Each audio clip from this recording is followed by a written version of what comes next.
Muito bom dia! Hoje não teve aquele bom dia animado na última aula, mas é porque não precisa, porque o conteúdo da aula vai ser legal por si mesmo. Bom, chegamos hoje à nossa última aula, aula 12. Estamos contentes e tristes por chegar nesse dia, mas hoje é um grande dia. E anúncios iniciais. Primeiramente, hoje a gente está com o nosso querido Breno, um dos nossos líderes de section. E o Breno mora em Curitiba. Está aqui em São Paulo nesse final de semana para nos acompanhar. O Breno, bom, como a gente já mandou em WhatsApp, em e-mail, o Breno vai dar plantão de dúvidas hoje, depois do término da nossa aula, por umas 2 horas, ou até mais. Ele só precisa almoçar em algum momento. Mas, enfim, quem tiver a fim de ficar por aí, é muito bem-vindo para ficar. Breno, quer falar algumas palavras para eles? Ó, galera, plantão de dúvidas agora, qualquer coisa, dúvida de programa, dúvidas da vida, dúvidas... A maioria delas eu não vou saber a resposta, mas a gente conversa juntos. E é o que o Gustavo falou, vou estar aqui acho que nessa sala por umas 2 horas. Se tiver mais gente aqui, a gente vai para algum outro lugar, tem um terraço legal. Podemos almoçar alguma hora também, tô bem livre, tô aqui para ajudar vocês, tá? Venham, apareçam, tá bom? Vamos que vamos. Boa. Olha, Brilhão. E hoje ele também vai ser o nosso cameraman, porque a Bruninha não pôde vir hoje, mas ela mandou um grande abraço para todos. Além disso, quero mostrar uma coisa para vocês, que é isso daqui.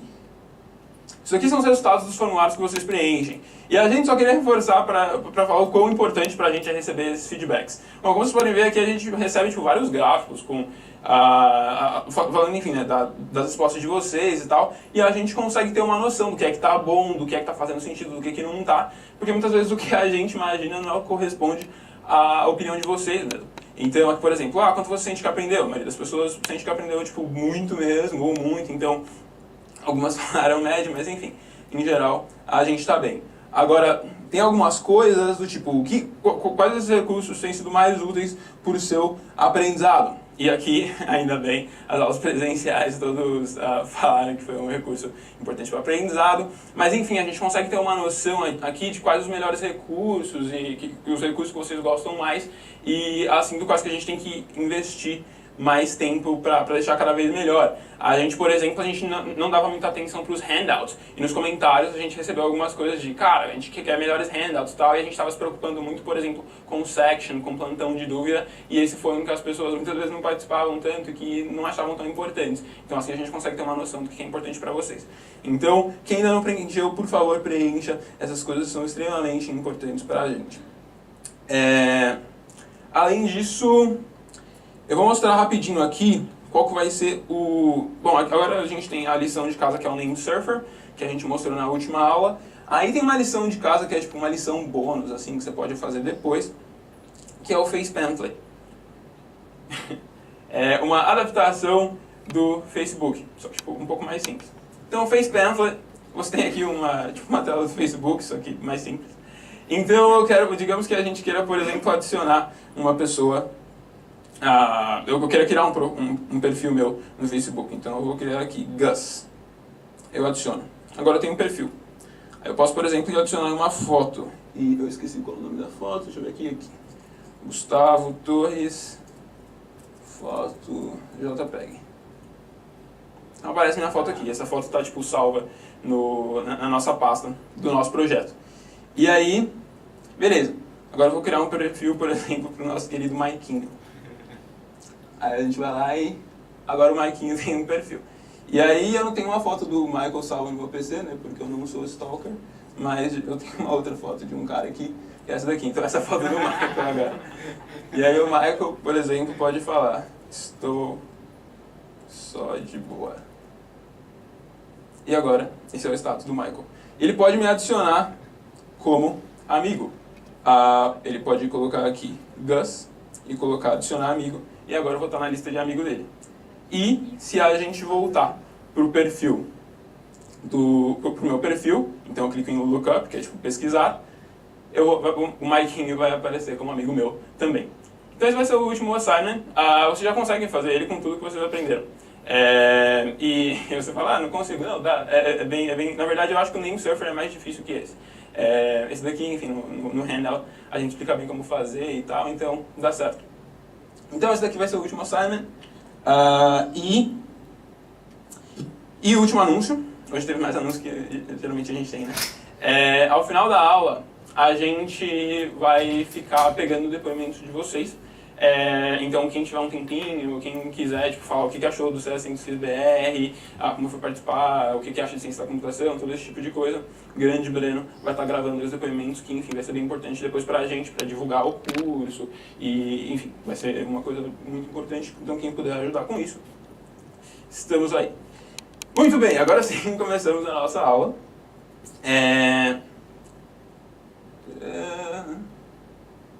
Aqui. E uma das coisas que a gente usou o tempo todo na nossa aula foram as bibliotecas da ACM, certo? As ACM Libraries. ACM é a Association of Computing Machinery, e ela basicamente dava pra gente um monte de coisa que era muito útil quando a gente estava aqui dentro dos nossos programas. E as bibliotecas da ACM, elas são muito úteis para quando a gente está aprendendo, para as pessoas que estão aprendendo Java, para as pessoas que estão começando a aprender ciências da computação. Ela consegue te permitir fazer muita coisa em pouquíssimo tempo. Só que, muitas vezes, as pessoas não usam as bibliotecas da ACM. E assim, você pode continuar usando, a gente motiva vocês a continuar usando, porque ela facilita muita coisa, então não tem razão nenhuma para você parar de usar. Mas a gente vai falar um pouco de Standard Java, que é você programar só usando as bibliotecas padrões de Java, sem usar as bibliotecas da ACM. Então, é isso que a gente vai falar agora. E a gente vai explicar por que a gente não falava disso antes. Então, quando a gente vai executar um programa no Eclipse, quando a gente clicava em Run, ele indicava pra gente as classes que a gente conseguia run, certo? Que a gente conseguia executar. E geralmente a gente tinha várias outras classes no nosso programa, mas ele sempre pegava só aquela que a gente conseguia executar, certo? Por exemplo, em NameSuffer você tem 5, 6 classes, mas ele mostrava lá só que dava pra executar. Alguém tem alguma ideia do porquê? Como que ele escolhe essa classe?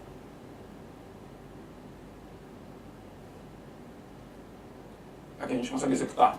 A gente tem um programa. O que ela tem em particular? Como que a gente começava os nossos programas? Os primeiros métodos? Run. Foi isso que você falou? Alguém falou? Run. Exato, era o run. Certo? Ela era a única classe que tinha o run, que era o lugar onde a gente conseguia executar um programa. E, mais que isso, ela também era a única que estendia program. Ela era a única que tinha extends program. E program tem justamente esse método run. E esse método run, na verdade, ele conseguia organizar pra gente um monte de coisinha meio chata, meio complicadinha, que pra gente falar no começo ia dificultar o processo de ensino e de aprendizado, mas agora a gente pode falar disso. Uma das coisas que program e run tinham era um método main.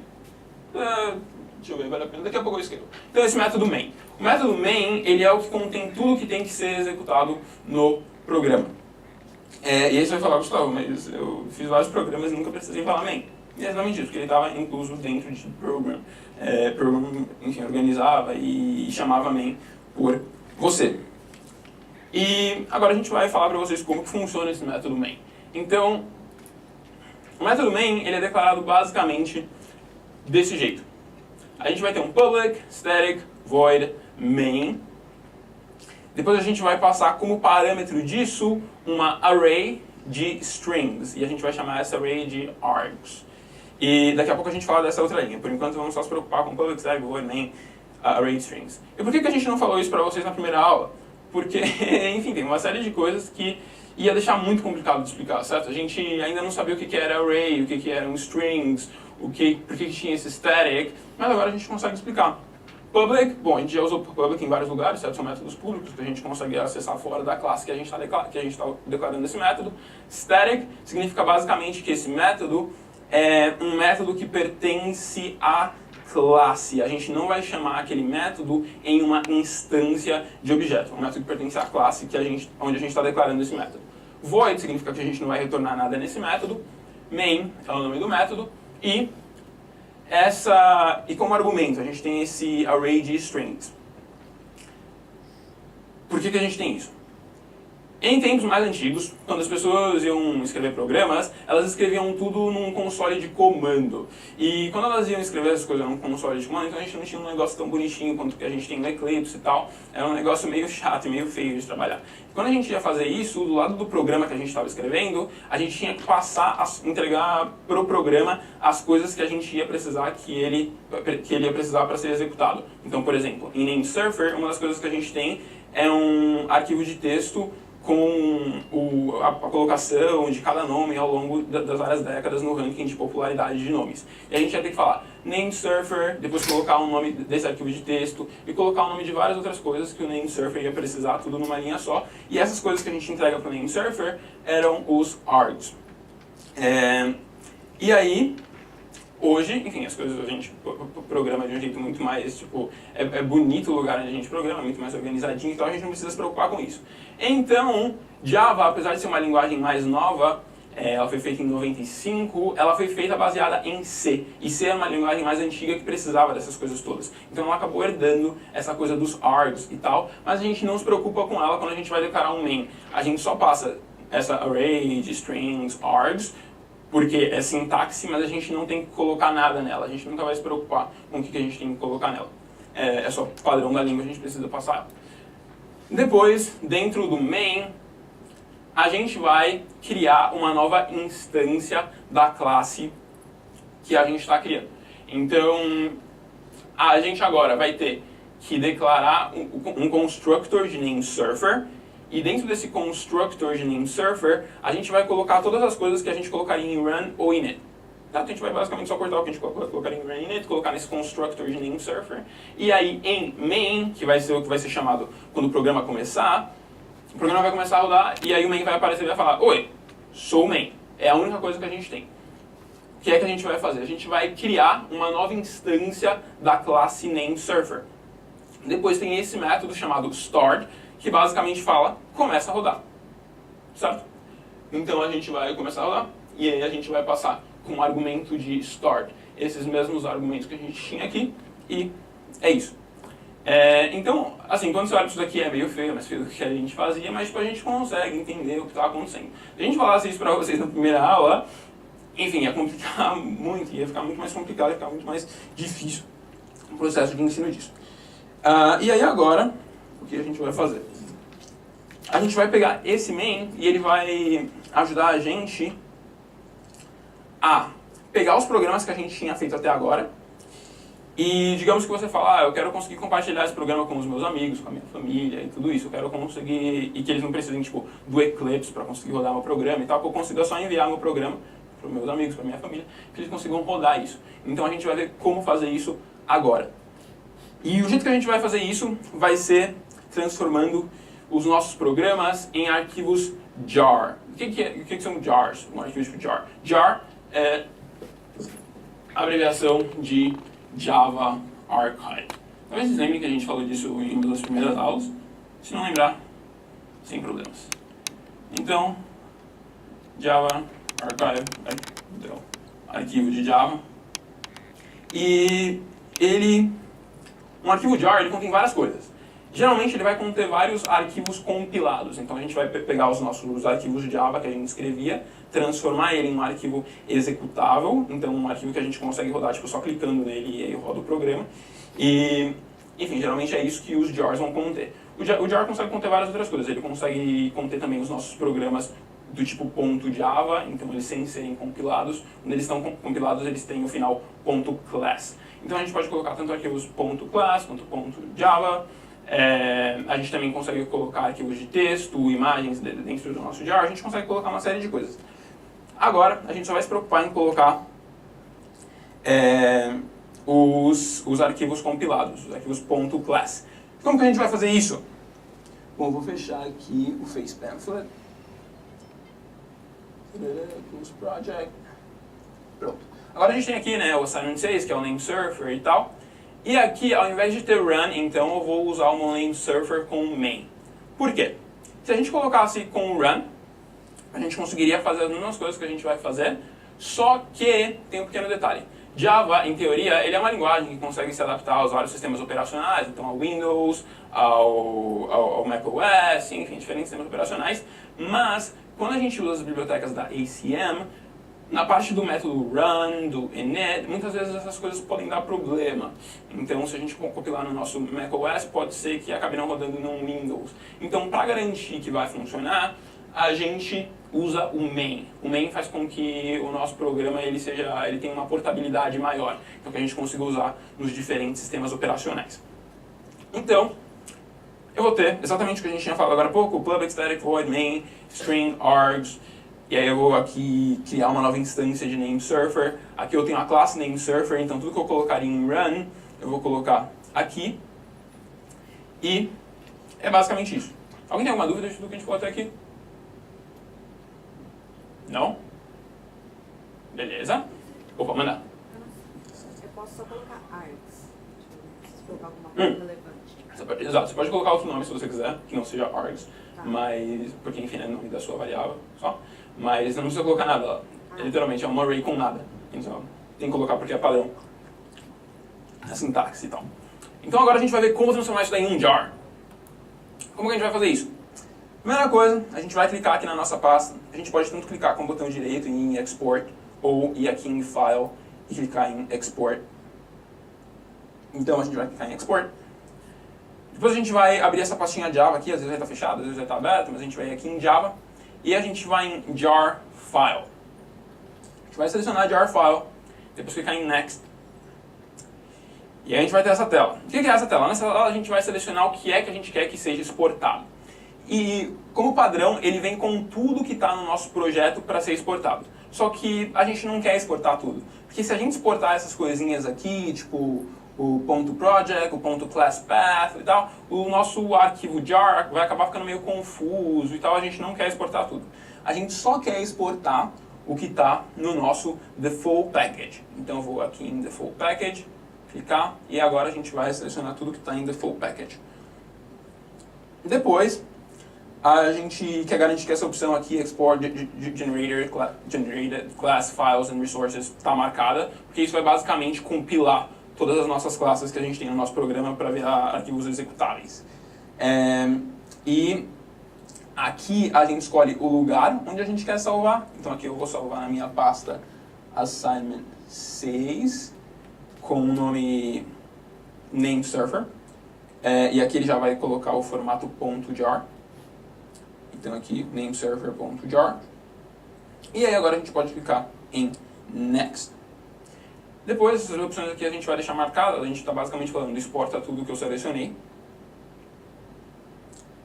E depois, e aqui é uma parte extremamente importante, a gente precisa de um arquivo chamado manifesto. O que é esse manifesto? Ele é um arquivo super simples, de umas 2 ou 3 linhas, que só indica para o nosso programa o que é que ele vai precisar para rodar.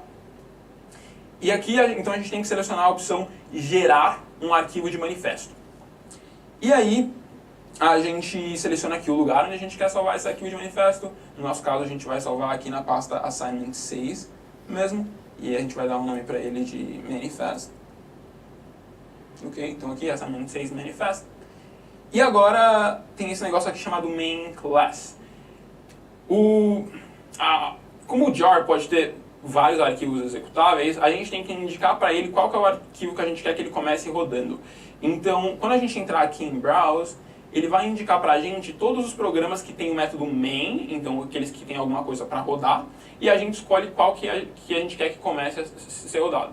No nosso caso, a gente só tem o namesurfer com o main, então a gente escolhe ele, dá OK, pronto. Agora essa vai ser a nossa main class. De boa? Agora sim, a gente acabou o que tinha que acabar, a gente clica em Finish. Eu tinha feito alguma edição e não salvei, aqui a gente só salvou. E bom, agora a gente tem no nosso projeto um namesurfer.jar. Então eu vou abrir aqui. Não. Bom, agora a gente tem um nameserver.jar. E você fala, Gustavo, agora dá pra clicar e vai funcionar? Ainda não. Tem uma coisa que a gente tem que fazer, que é, no manifest, No nosso namesurfer, apesar da gente ter incluído o método main, em todo o resto do programa a gente usou várias coisas da biblioteca da ACM, que está num arquivo chamado acm.jar. Então a gente precisa indicar para o computador para o programa de alguma forma. Você precisa daquele arquivo. E o jeito que a gente vai fazer isso é basicamente criando essa nova linha e falando class path, e a gente vai escrever o que é que ele precisa para ser executado. A gente vai falar acm.jar, e além disso ele precisa dele mesmo, estranhamente, mas a gente precisa incluir ele mesmo. Então a gente vai falar namesurfer.jar. Agora sim a gente tem que mandar. Mas eu preciso ter essa biblioteca de ACM no computador, para ele acessar. Para ele, você fala no computador que... Sim, tanto que, bom, daqui a pouco a gente vai chegar na parte em como que a gente enviaria para uma pessoa. Então, mas muito bem pontuado, a gente precisa sim da acm.jar. Então, acm.jar, depois namesurfer.jar, e agora a gente tem o nosso manifesto pronto. Você fala, agora dá? Ainda não. Tem uma pequena coisa que a gente tem que fazer, que é fazer o mesmo processo que a gente fez inicialmente para criar um novo arquivo jar. Por que a gente precisa fazer isso? Porque o arquivo inicial que a gente criou, ele tinha a versão antiga do manifesto dentro dele. Agora a gente editou e precisa fazer uma nova com a nova versão do manifesto. Então a gente vai fazer a mesma coisa, export, jar file, next. Aí a gente vai selecionar só o default package. E aqui a gente quer salvar ele com o mesmo nome, certo? Que vai escrever em cima do arquivo antigo. Aqui tudo certo. E agora, ao invés de criar, a gente quer usar um que já existe. Então, usar um que já existe no nosso workspace, na nossa pasta. E a gente quer usar justamente aquele, certo? Que está na pasta assignment 6, de nome manifest. Então, agora a gente clica em finish. E aqui ele pergunta, você realmente quer escrever sobre o arquivo antigo? Quer substituir? A gente fala sim, a gente quer. E aí você fala, agora dá. E agora dá. Uma coisa que a gente vai fazer então é criar aqui uma pasta com, sei lá, namesurfer. Então a gente vai colocar só os arquivos que a gente precisa.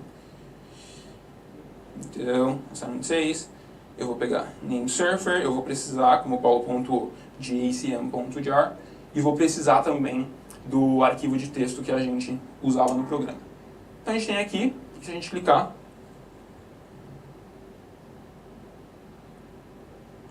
tadã, alguma coisa não deu certo. Já sei. Eu fiz uma pequena edição no programa e esqueci de corrigir lá. O que era essa edição? Eu já tenho salvo em algum lugar. É melhor mostrar porque senão vai aparecer aqui, ele não está funcionando. Então lá! Eu tinha feito uma pequena edição que vai ficar claro porque eu tinha feito essa edição no programa depois. Mas foi basicamente quando a gente cria o nosso buffered reader para conseguir ler os nossos arquivos e tal. E então, o que eu vou fazer? New, print, file reader. É muito legal quando durante a aula a gente tem que resolver bug. É tipo engraçado. New file reader. Tem um parênteses a mais. Agora deu certo. Aí deu certo. Agora eu vou fazer o quê? Eu vou fazer... eu vou só criar um outro. Eu vou exportar novamente. Jar file, next. Falando que tem erro, provavelmente por causa do manifest. Mas está tranquilo. Eu acho que está tranquilo. A gente vai usar aquele manifest. Opa, manda. Eu não selecionei default package? Porque ele estava se referindo a assignment 6. Porque eu não cliquei em default package. Acho que está certo. Vamos ver, eu acho que está. E se não tiver, a gente pula isso e volta daqui a pouco, porque senão a gente vai perder muito tempo aqui. Mas, namesurfer jar.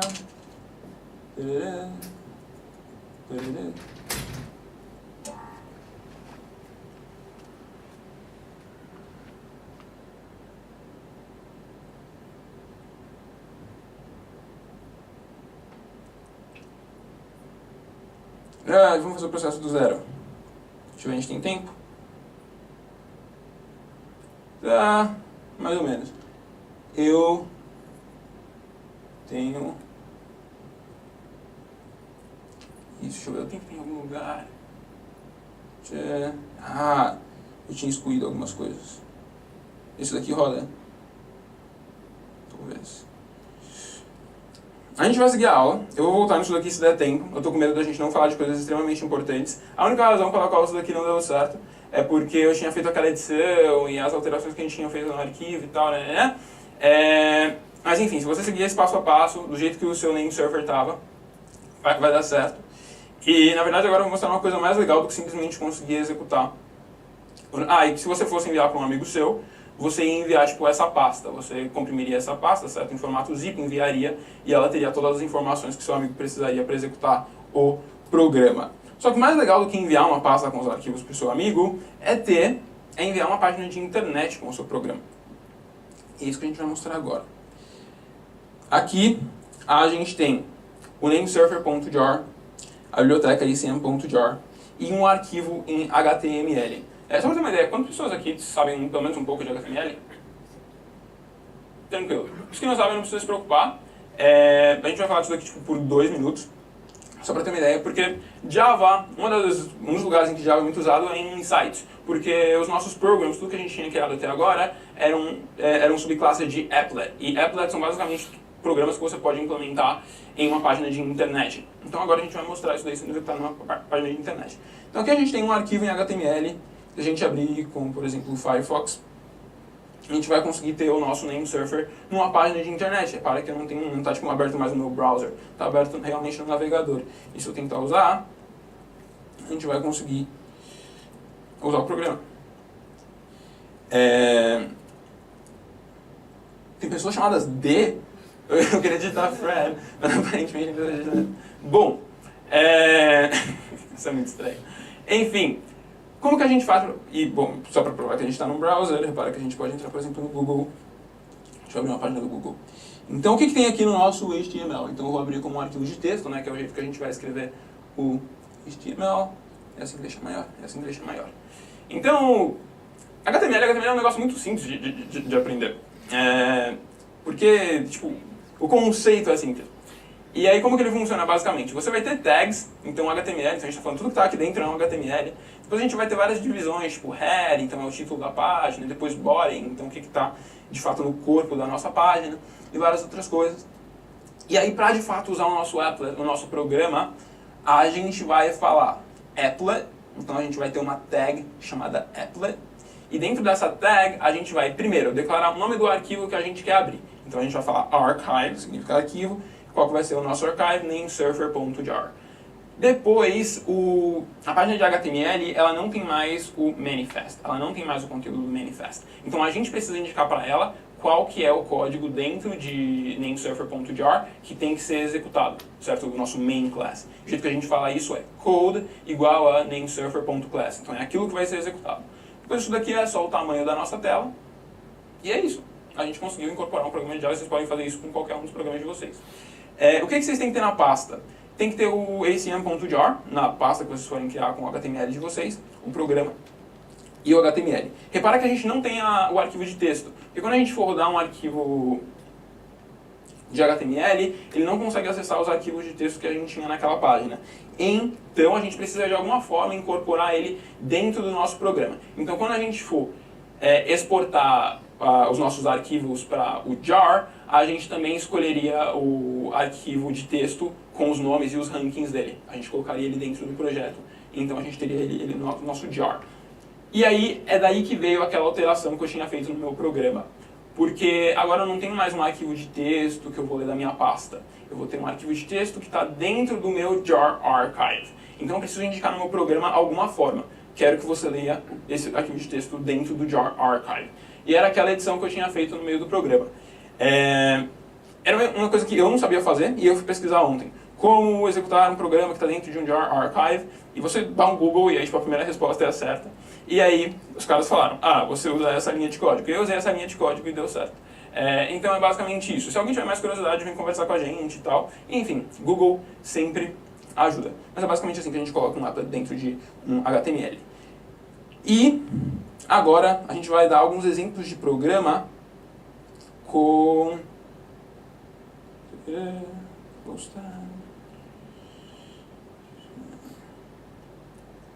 alguns exemplos de programa com o Standard Java, certo? A gente vinha escrevendo tudo com o ACM, agora a gente vai dar alguns exemplos com Standard Java. A pasta está vazia. Lecture code. Download.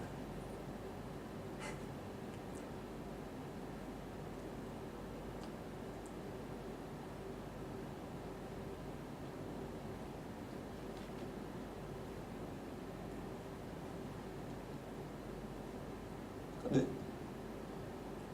Bom, importar. Downloads. Aula 12, aula 12, aula 12.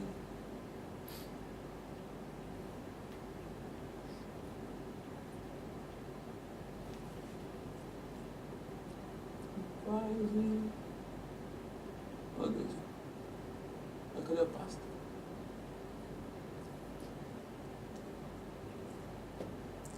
Bom.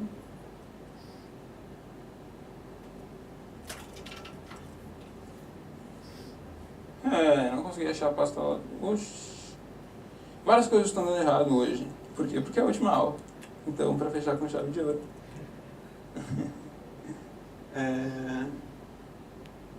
Porque a pasta não está aparecendo aqui. Alguém vê a pasta 12, aula 12? Não, né? Não está aparecendo. Michael, você está abrindo aí? Hã? Tem o zip embaixo. Tem o zip, né? Mas não está aparecendo a pasta. A gente tentou dizipar já, mas não aparece. Ah, entendi já. Deu certo. Na verdade, não. Michael, você consegue trazer? Aqui? O seu computador? Eu não tenho ainda. Não? Vou baixar. Beleza. Quer saber? A gente vai fazer do zero. Melhor do que baixar a pasta, a gente escrever o programa do zero. Então eu vou ter um programa aqui chamado Olá Mundo. Essa vai ser a nossa primeira classe. Por que está dando tudo errado, cara? Vamos deletar. Tem dias que é assim, tem dias que é assim. Mas tá de boa. A gente resolve. Eu vou criar um novo projeto. Vai ser um Java Project. E isso aqui vai ser, sei lá, Standard Java.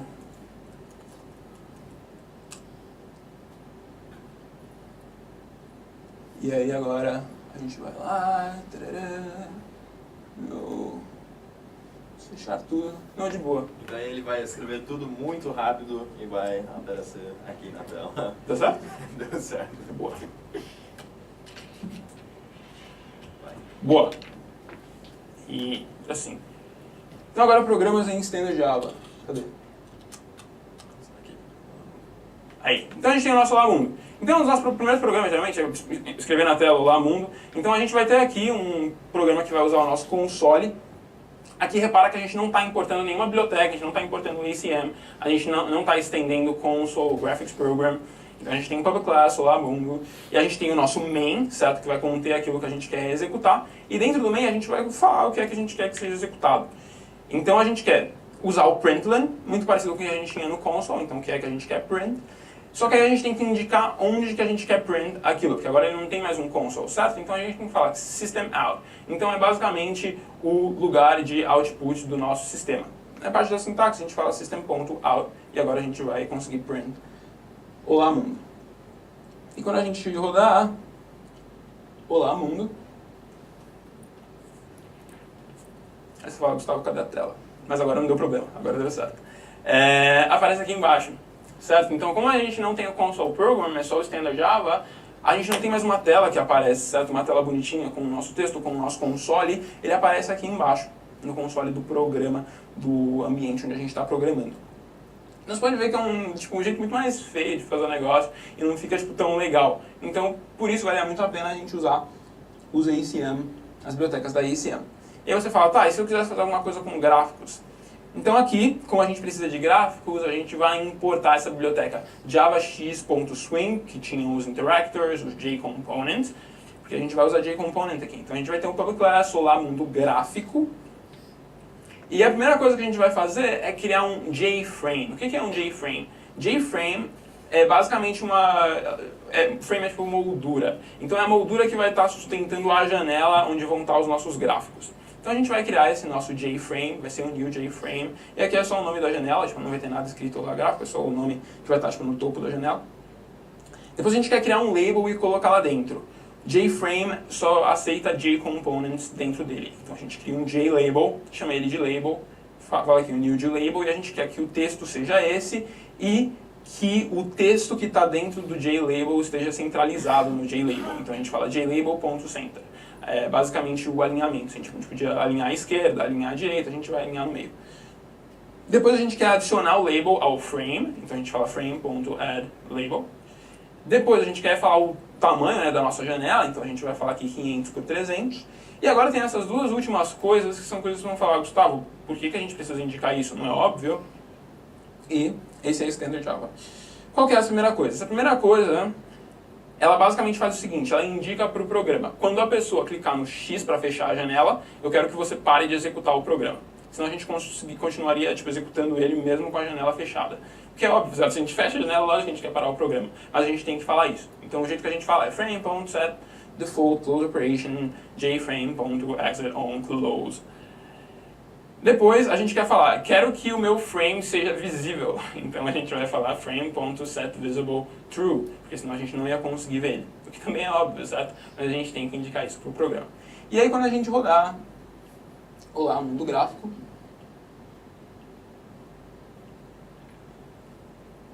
a gente vai ter a nossa janela com Olá Mundo no meio. Então, aí você pensa, Gustavo, por que eu tenho que me preocupar com todas essas sintaxes, sabe? Eu consigo escrever um Facebook agora, cara. ACMs ajudavam a gente a acelerar o processo muito mais. Certo? Você não ficar se preocupando com essas coisas tipo bobas, tipo set visible. Então, bom, esses são alguns exemplos de Standard Java. Tem muito mais que vocês podem ler sobre isso e tal. Mas vocês podem continuar também usando as ACM libraries sem problema algum. Então agora a gente vai... Bom, agora acabou a nossa parte técnica, certo? Depois, se der tempo, a gente vai voltar e tentar fazer aqueles arquivos serem executados. A gente teve algumas falhas técnicas, mas se vocês fizerem isso no computador de vocês, vai dar tudo certo. Então, cadê aqui o nosso Google Chrome? Não tem o Google Chrome. Tá aberto os slides, Michael?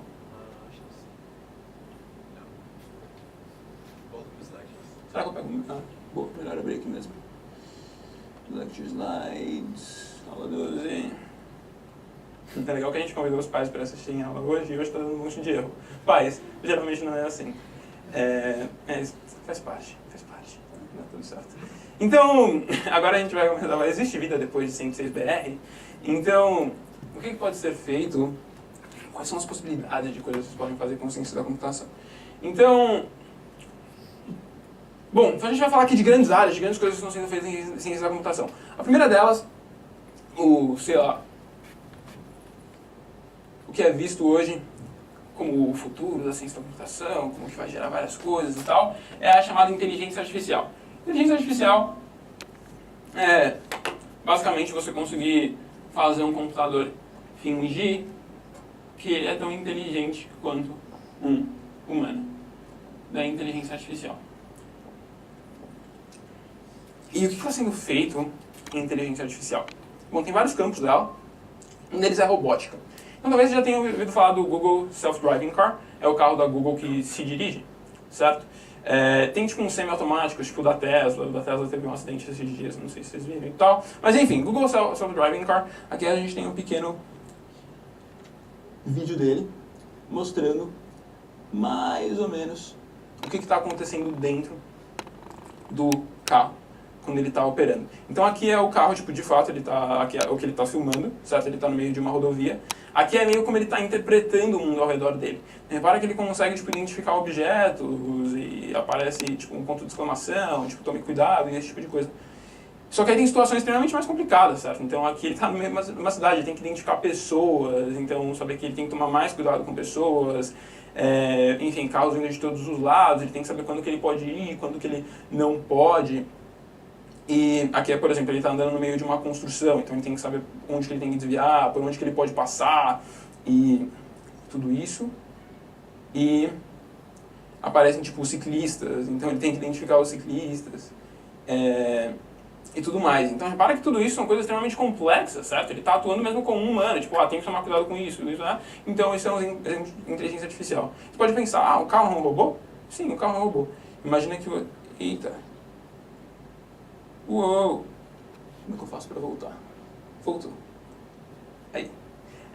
O carro é um robô. Então, imagina, o Carol era um robô, certo? Então, imagina que você põe rodinha no Carol, faz ele andar muito rápido. É um robô.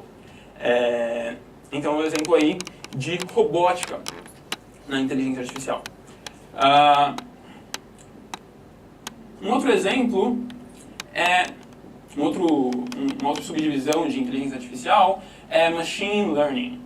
Significa, tipo, aprendizado de máquinas. Então, você conseguir fazer máquinas aprenderem. Como que isso acontece? Um exemplo, e a gente tem machine learning muitas vezes no nosso cotidiano, a gente não sabe. Um exemplo é a nossa caixa de spam.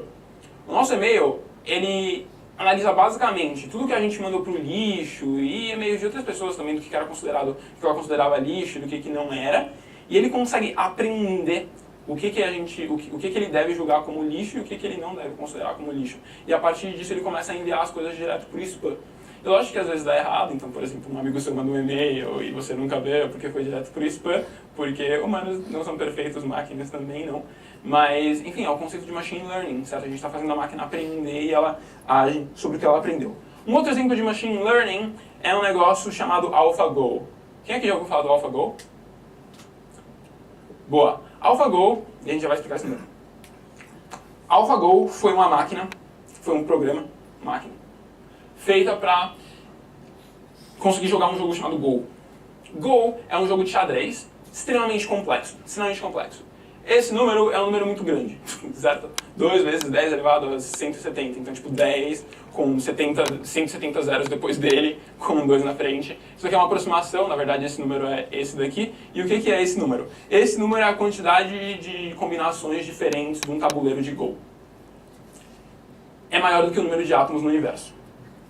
É absurdo.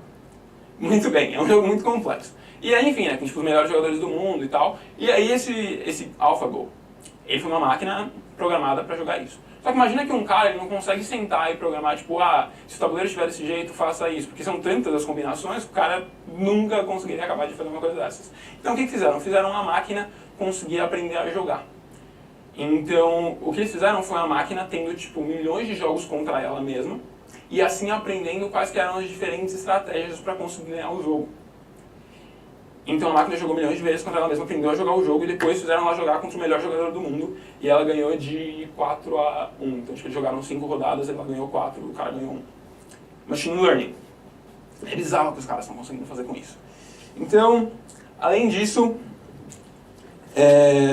do nosso querido AlphaGo, um outro exemplo de lugar em que a gente teria a inteligência artificial em base de dados. Então, imagina que você tem isso daqui. Alguém tem uma ideia do que eu quero representar aqui? É o quê? É um gráfico. O gráfico que eu quis representar aqui é o do mercado de ações. Bom, o que acontece? Digamos que hoje você esteja aqui. É muito útil ter informação do que é que vai acontecer amanhã. Se você conseguir escrever um programa que acerte nessa previsão com mais de 50% de relação de acerto, tem pessoas que estão dispostas a pagar milhões por isso. São informações muito úteis. Só que repara que você não... Então isso daqui é uma coisa em que ciências da computação seriam essenciais, só que não só eles, certo? A gente precisa de vários conhecimentos de economia e desse tipo de coisa para fazer isso. Então, pessoas que, por exemplo, combinam essas duas áreas, tipo economia e ciências da computação, uma grande área de atuação. Além disso, mais sobre bases de dados. Isso daqui é a análise de bases de dados. Um lugar em que a gente tem bases de dados é nosso querido, nosso amado Google. Certo? Os caras da Google começaram com a missão de conseguir organizar todo o conteúdo disponível na internet para as pessoas. E conseguiram. E isso era mais do que a administração de uma base de dados gigante. Aliás, curiosidade. Os caras que eram na Google, eles tipo, estudaram em Stanford, eles faziam um doutorado lá, eu acho. E eles tinham lá, né, o escritório deles, onde eles faziam pesquisa e tal, um escritório pequeno com os amigos. E aí eles começaram com a ideia do Google e tal, eles foram tentar achar um nome. Alguém sabe o que significa o nome Google? É um número. Google é um número muito grande. É o número 10 elevado a 100. Né, para representar tipo, muita informação e tal. E eles tinham passado vários dias, né, tentando ter boas ideias para nome e tal. E tinha um cara que estava dando os nomes e os dois fundadores do Google sempre falavam, não, tá ruim, tá ruim, tá ruim. E um dia, um deles, o cara falou, Google. E ele falou, nossa, o nome é animal. E eles procuraram o domínio google.com e estava livre e falaram, nossa, é esse mesmo. No dia seguinte, uma mulher que trabalhava no mesmo escritório que ele chegou no escritório, viu o nome Google escrito na lousa, né, que tinha escrito, e ela falou, cara, vocês são muito burros, vocês só entraram no Google errado. Google se escreve assim. E eles foram procurar o domínio Google, do jeito certo.com, e não tinha mais. Eles falaram, vai ficar google.com mesmo. E, enfim, daí que veio o nome Google. Então, Google, administração de bases de dados. E aí, ontem eu parei para ler que vocês tinham respondido na pergunta o que vocês pretendem fazer com o que aprender no Centro 6BR. Porque, enfim, eu queria saber o que interessava a vocês e tal, então algumas coisas que a gente já falou tinha a ver com o que vocês escreveram. Um cara tinha usado uma expressão que eu gostei muito, que foi, quero conseguir hackear a política. Eu achei muito bacana. E daí eu joguei no Google, Hacking Politics. E aí tem esse livro chamado Hacking Politics. E ele conta a história de como, tipo, programadores, galera de partidos políticos, enfim, de vários lugares, se juntaram para responder a um movimento que teve há vários anos para, tipo, tirar várias coisas da internet, porque estava falando que invadia a privacidade, esse tipo de coisa. Enfim, ia tirar muito do nosso conteúdo da internet. E aí os caras, enfim, conseguiram se mover e tal para impedir que isso acontecesse. Então, ciência da computação mais ativismo. Tem muita ciência da computação que é ativista. Além disso, algumas pessoas também falaram de aplicar a ciência da computação para melhorar políticas públicas, certo? Para deixar coisas mais eficientes e todo esse tipo de coisa. Então, bom, de certa forma, está relacionado aí com o ativismo e tal. Além disso, biologia. Então, voltando ao nosso amigo Google, e parece que a gente está fazendo tipo, muita propaganda do Google, né? Porque muita coisa que a gente está usando é do Google. Cadê os slides?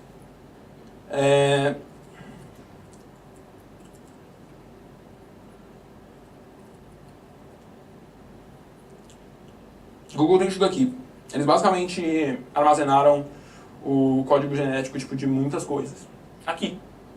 Então uma pessoa pode entrar, tipo, pesquisar qualquer coisa que for útil para ela, uma pessoa que trabalha com biologia, esse tipo de coisa aqui. Então ciência da computação mais biologia também é uma combinação tipo, super possível, que super existe. Além disso, também tem toda a coisa de você conseguir, por exemplo, pegar o histórico de sintomas que uma pessoa já teve, o histórico familiar dela e conseguir prever por que é que ela está tendo algumas coisas hoje, o que é que você pode fazer para curar aquilo e todo esse tipo de coisa. Então, ciência da computação mais biologia. E além disso, ciência da computação mais animação. Em Stanford tem tipo, alguns professores de ciência da computação com prêmios de Oscar. E você pergunta, por quê?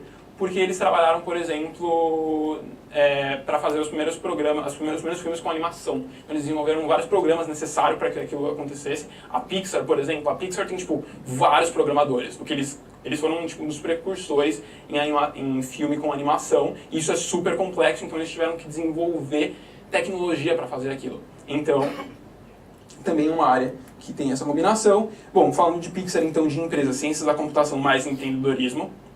Várias pessoas também falaram disso, certo? De criar startup, tal. Algumas pessoas têm startup. Aliás, lendo os perfis de vocês ontem, eu não li as applications de todo mundo, certo? Nosso time foi lendo e tal. Mas assim, a gente tem gente muito legal nessa sala, tá?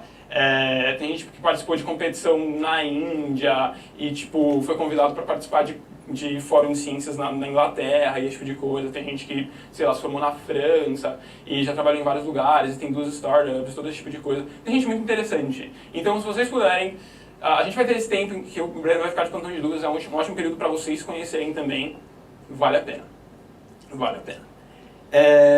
Então, além disso, algumas pessoas falaram de melhorar a educação também com ciência da computação, e eu acho que é uma área que super tem uma necessidade enorme, um potencial muito grande, poucas coisas feitas. Eu acho que uma das poucas coisas boas que estão sendo feitas muito bem com ciência da computação em educação é Duolingo. Sabe? Duolingo é um negócio que pessoas utilizam pra caramba, você realmente aprende muito, mas ainda tem muito para ser feito. Então, estão aí algumas áreas, algumas possibilidades de combinação. Ciência da computação com várias coisas. E agora, nosso querido Michael vai falar sobre várias coisas pra gente. Vai lá, passa. Liga o microfone, hein? Consegue me ouvir? Sim. Então, gente, como é que é a última aula, eu decidi falar um pouco pra, sei lá, é uma ocasião especial. Então, eu vou falar um pouco de linguagens que vocês poderiam aprender depois desse curso. Que agora a gente falou de inteligência artificial, robótica e tal. Não vai dar para vocês partirem daqui e programar o próximo AlphaGo. Mas aqui são os passos que vocês podem tomar para aprender várias outras línguas e falar o básico do básico do que você pode fazer com essas línguas. Então, primeiramente, vou falar um pouco de Java, só para contextualizar um pouco o que vocês aprenderam aqui no curso. Java, como vocês viram no Standard Java agora, é uma linguagem extremamente complexa, né? Com Java dá para fazer quase tudo. Mas, hoje em dia, o que Java é usado principalmente para fazer? É para criar aplicativos para dispositivos do Android e é para criar aplicativos que rodem em servidores. É principalmente isso que a gente usa o Java. Java, como vocês sabem, é uma linguagem orientada a objetos.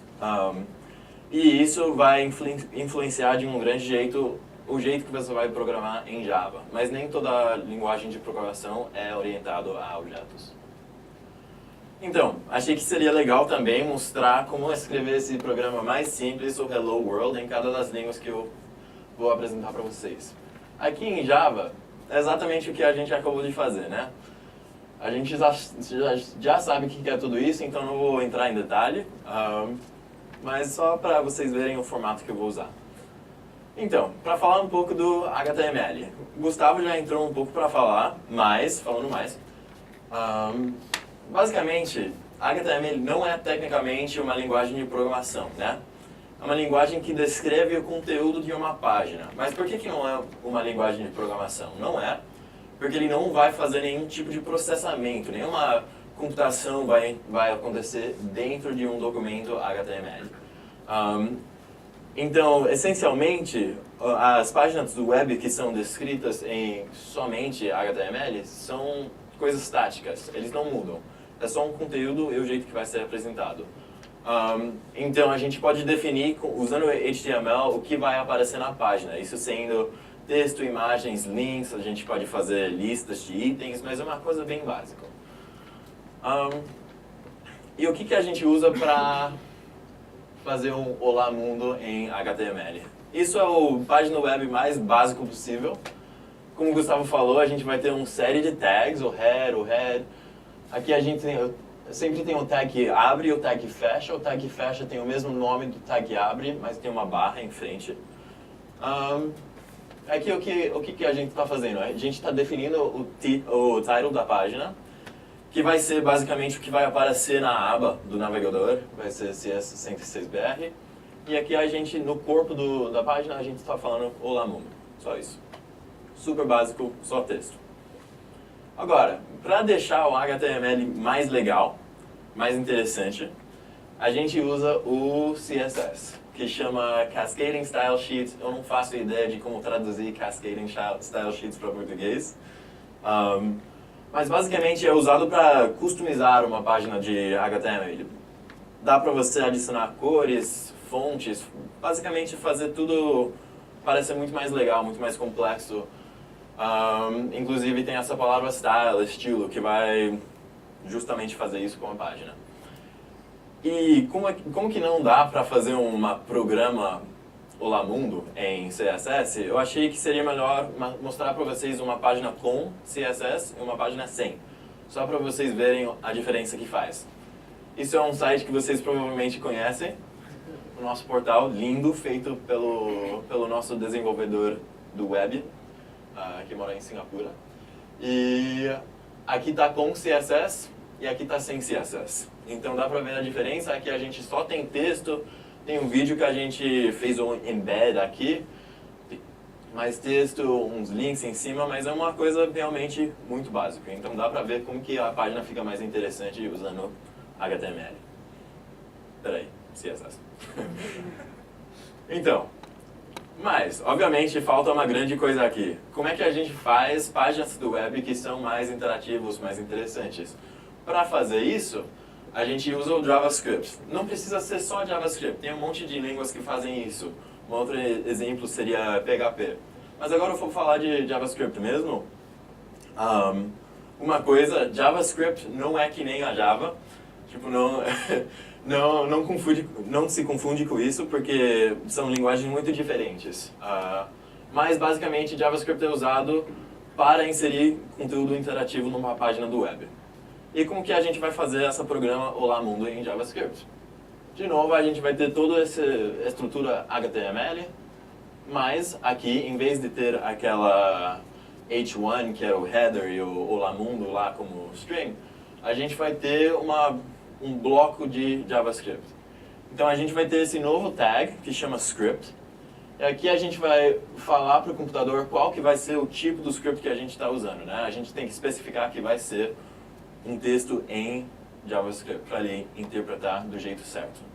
E aqui a gente vai declarar um variável, olá, igual a olá mundo. Aqui está faltando um ponto e vírgula. Desculpa.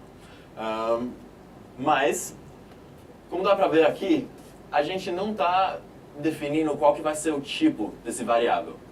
Então, aqui dá para ver uma das diferenças principais entre o Java e o JavaScript, que é variáveis em JavaScript não tem tipo definido. Então, você pode definir uma variável como um string, como a gente faz aqui.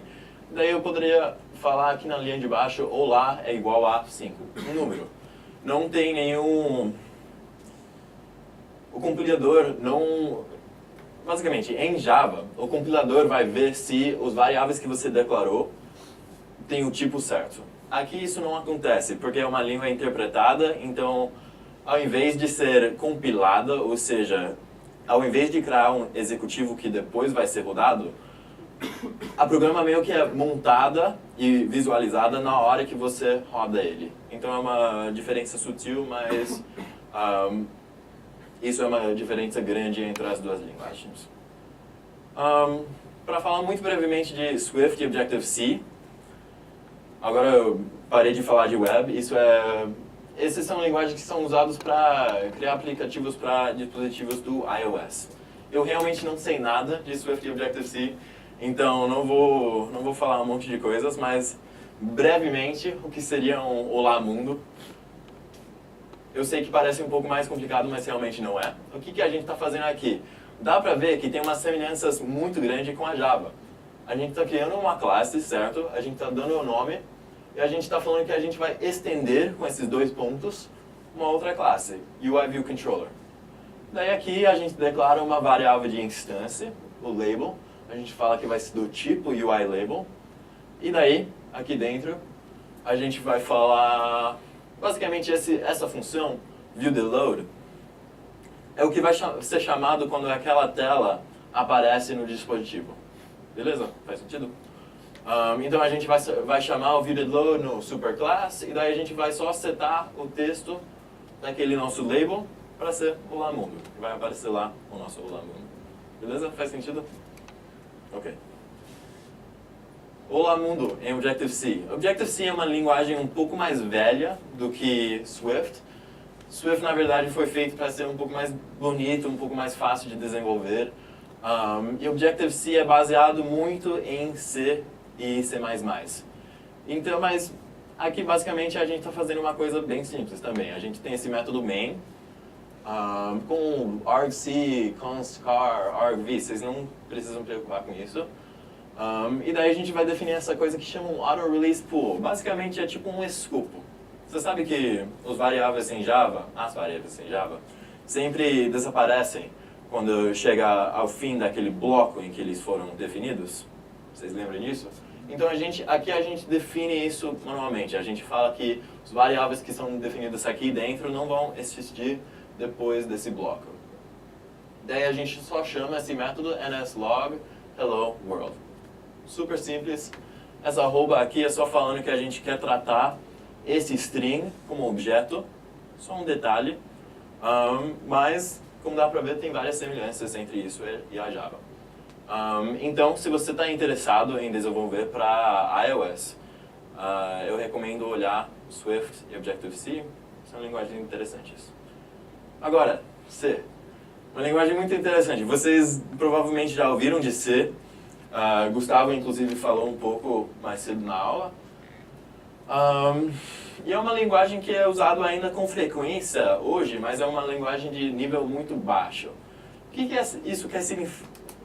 isso significa? Basicamente, numa linguagem de nível mais baixo, a gente vai ter que lidar com várias coisas que a gente não teria que lidar numa linguagem do nível mais alto.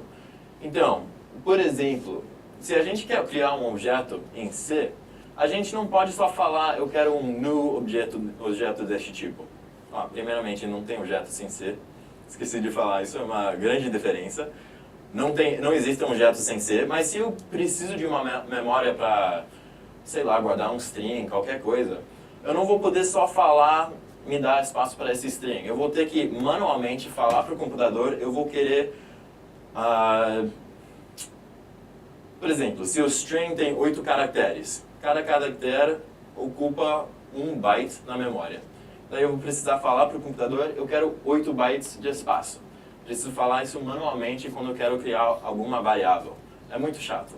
Mas, o lado bom disso é que C é super rápido. Uma das linguagens mais rápidas que existe. E ainda é usado hoje em dia quando a gente precisa criar coisas, tipo sistemas operacionais e tal, coisas que precisam realmente rodar muito rápidos. É isso basicamente do C. Aqui um Olá Mundo simples em C. Aqui eu declarei um Olá Mundo como o equivalente do string, só para mostrar para vocês que não existe, na verdade, o string em C. Porque, como vocês lembram, o string é um objeto da Java. Então aqui, em vez de criar um string objeto, a gente vai ter que criar um array de caracteres que é chamado de string. E aqui a gente vai pôr o string e vai ser automaticamente, ele vai pôr os caracteres naquelas caixinhas do array. Faz sentido?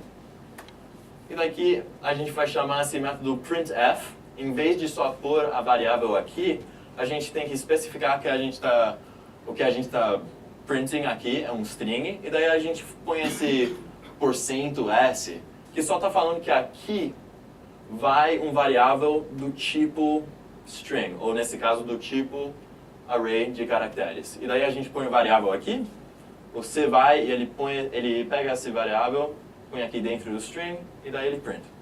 Esse /n é só um new line character. Como é que fala new line? Nova linha. Então, e C++ é uma versão melhorada de C. C++ tem objetos, então dá para criar programas que são bem mais complexas usando a programação orientada a objetos. Ainda bem rápida e é muito mais segura do que C, mas ainda tem alguns dos chatices do C. Então, um programa bem simples em C++, a gente novamente vai ter esse método main. E aqui, para fazer um print, em vez de chamar um método tipo println, a gente vai ter esse variável, cout. Isso significa console out. E a gente ganha esse variável quando a gente faz esse include, que é basicamente o import da Java, né? A gente vai falar include IOStream, que quer dizer input output stream. A gente vai usar esse variável aqui. Isso é uma nova operadora que existe em C, em C++, que não existe em Java. Basicamente está falando, a gente vai pegar esse string aqui e vai pôr dentro dessa variável. E fazendo isso a gente vai conseguir printar aquela linha, imprimir aquela linha. O que quer dizer com uma linguagem perigosa ou segura? Que bom que você perguntou isso. Em Java, tem uma série de coisas que prevêem você de fazer alguma coisa que seria ruim. Como é que eu posso explicar isso? Basicamente, em C, você está mexendo com a memória de uma forma muito básica. Então, imagina se você tem um string, um array em C. Um array em C, como ele não é um objeto, ele é um tipo primitivo, ele não vai guardar nenhuma informação sobre quantos elementos cabem naquele array. Então você vai ter um bloco de memória, assim. Imagina que o nosso array fica aqui. Eu vou falar que tem um array chamado R. E aqui esse é um array que guarda números integrais, a gente vai ter 0, 1, 2, 3. E daí, depois eu declaro outra variável aqui, e eu falo, sei lá, eu vou querer um double, eu vou querer que ele vai aqui. Então aqui ele vai guardar meu double, beleza? Então aqui, e se eu faço com esse array, e se eu falo para o computador, eu quero acessar o array ponto 0, 1, 2, 3, vou falar 4. O computador não vai ter nenhum jeito de falar para mim que isso está errado. Em Java, ele já falaria para você está acessando um índice que está fora do comprimento do array. Mas em C, ele vai deixar você acessar essa memória, que não é tecnicamente parte do array, e você vai poder sobreescrever ele. Então você poderia pôr um, sei lá, igual a 5. E daí tem um 5 aqui, no lugar que era para ter o seu double. Ele não vai falar nada para você. E isso pode, por causa disso, problemas podem surgir mais tarde na sua programa. Faz sentido? Beleza. Então, C++. Finalmente, minha língua predileta é o Python. Eu vou tentar não vender a Python muito, que geralmente eu tenho o hábito de falar muito bem de Python, mas é uma linguagem que é bem complexa, que nem a Java, é orientada a objetos, e pode ser usado para praticamente tudo. É uma linguagem super simples de aprender, é uma linguagem de bem alto nível, é basicamente como se fosse o oposto de C. Não é tão rápido que nem C, o C++, na verdade é uma linguagem bem mais lenta, mas se você quer escrever um programa rapidamente, se você quer só executar alguma coisa, e como os nossos computadores agora têm bastante RAM, como é que fala? E tem bastante poder de processamento e tal, a gente não está tão preocupado em criar programas que rodem muito rápido. Então, por isso, linguagem como Python é bem útil. E, como dá pra ver, olha quão simples que é o print Olá Mundo em Python. Como dá pra ver, a gente não tem um ponto e vírgula no final da linha aqui. Em Python, as linhas são definidas inteiramente por espaço em branco. Então, você lembra que, na teoria, daria pra gente escrever o nosso programa inteiro em Java em uma linha só, usando as pontos e vírgula e tal? Em Python não tem nada disso. Não tem as chaves, a gente não abre e fecha chaves em Python. A gente só usa o espaço em branco mesmo. Então, se eu gostaria de criar um novo bloco, o que eu faria seria, imagina se esse é um if statement em vez de ser um print. Vou pôr 2 pontos aí, e daí eu só vou começar a escrever aqui. Eu vou dar um tab e começar a escrever. Mas por isso, não dá para escrever tudo numa linha só. Então, é tudo muito mais visual e muito mais fácil de entender só de olhar para o código. Python é uma língua super legal. Recomendo que vocês aprendam. E basicamente isso, gente. Se vocês têm alguma pergunta, é só me falar depois. Tudo fez sentido, mais ou menos? Ok.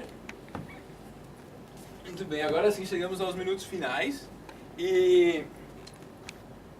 Bom, acho que em geral a gente espera que vocês tenham gostado. A gente imagina que tem 3 categorias para você estar se sentindo agora.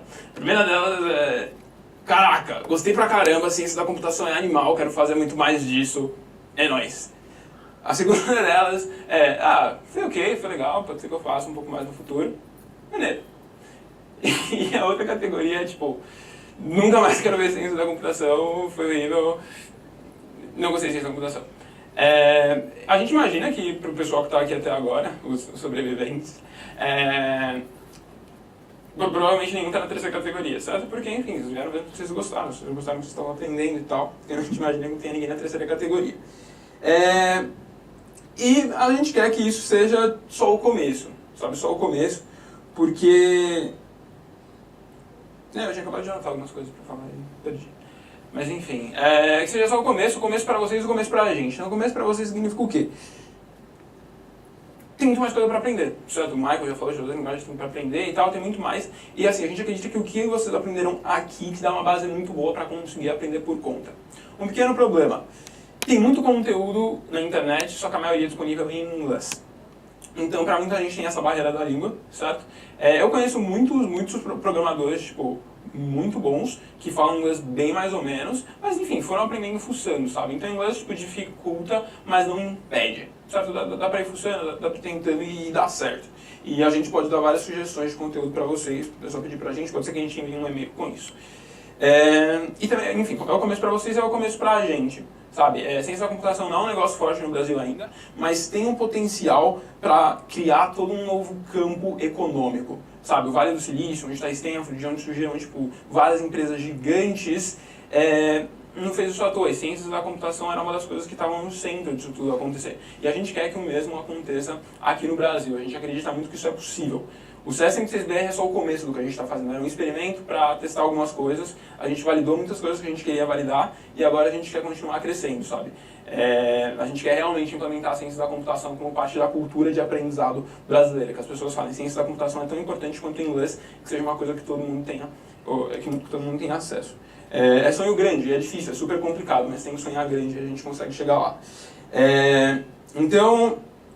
Essas 4 semanas foi absurdo a quantidade de coisas que vocês aprenderam. O que vocês fizeram é, tipo, incrível, sabe? Vocês estão até aqui, sabe? Muitas vezes vocês devem ter pensado, tipo, caraca, eu tô completamente perdido, eu não sei o que está acontecendo. Mas vocês continuaram vindo, continuaram falando, não, vai dar para aprender. Isso se chama Growth Mindset, mentalidade do crescimento. É, tipo, tá osso, mas vai dar certo. Então, e sabe, vocês têm um potencial enorme tendo isso. E a gente queria reconhecer isso. Então, a gente tem alguns certificados para vocês. E por aqui a gente vai acabando. A gente agradece muito, esperamos que vocês tenham gostado e até a próxima.